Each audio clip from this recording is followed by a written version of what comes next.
I think we need to get deeper into film, make sure we know all their schemes and all their plays that they run. And I think if we play as a team and keep each other up during the game and keep our intensity high, that we'll be able to play a good game.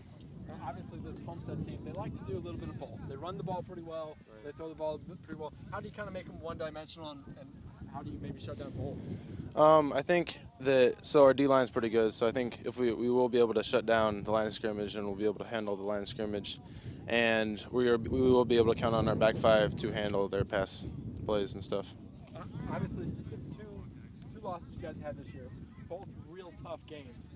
Maybe how does that set you up? I mean, you're 4-2, potential you could be 6-0 as well. I mean, how have those games kind of maybe set you up for the adversity of this game? All right, it's showed us that we need to keep our energy high, and we need to come out the first quarter with high intensity, and make sure we carry that all the way through the fourth quarter, and keep up. If we have a bad play or interception or turnover, then we keep up our offense and make sure we keep up our defensive spirits. It's no secret, Carroll, Homestead, kind of a rivalry game. What are you looking forward to most about this game? I'm looking forward to the competition and how tough it's going to be, because it's going to be a fun game. It's going to be a battle. What's it like in the middle of this defense? Because obviously you and then your brother's right there. What's it like playing alongside him? It's pretty fun because we kind of understand each other. We've always grown up playing football in the yard, and it's fun to have him right there, and it's great to play with him. What's the mentality of this team heading into that one?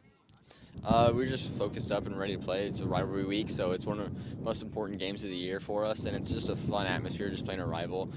We know that they're going to come and give everything they have, so we have to be prepared for the best that they can have, and we have to play the best that we can.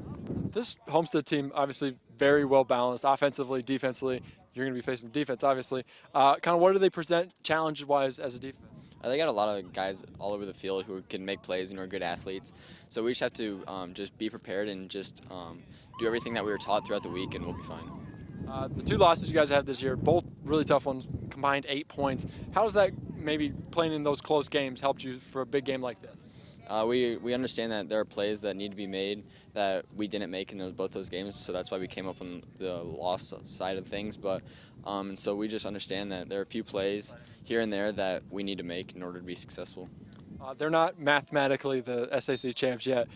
You guys are still at 4-2, kind of right there a little bit. How much does that come across your mind? We would love to just give them the first loss of the year, especially since it's our rival too, and we would love to win. But them being undefeated so far, it just makes a win even more something that we want to strive for. Kind of ready for a game against the Homestead team that's still. Well, I think that our leadership is good. Our senior class has shown that they're close with all the teammates, and I think that matters. When you've got good leadership at the top, kids want to follow, kids want to work hard to be with each other, and those are the kind of the underlying factors that we need to have. You have to be willing to give, you have to be willing to serve, you have to be willing to work hard, and this is one of those games that you've got to give it all.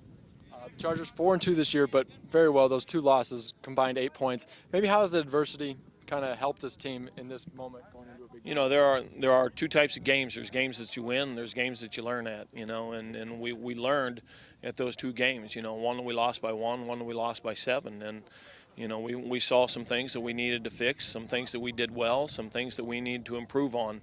And that's what, whether it be athletics or academics or whatever, that's what we're looking for. We want our kids to understand, their strengths, and their deficiencies at the same time, and what do we need to improve on those things. And that's kind of been the culmination of the season, and I think that we keep getting better every week, and, we're looking forward to this week. Homestead's offense, obviously, kind of a two-headed monster there. I mean, how do you slow down both sides? Do you kind of try to make them one-dimensional? Yeah, it's a $1 million question. I mean, they run the ball well. They throw the ball well. They've got a good quarterback, good receivers, good running back, good O-line. And the team that can stop them is the team that's going to be successful. And, it all boils down to, one, you got to control the line of scrimmage first. If you can control the line of scrimmage, you can put pressure on the quarterback. You can take away the run game, put pressure on the quarterback, and then have coverage on top of it. You give yourself an opportunity. And so, those are the things that the kids are working at.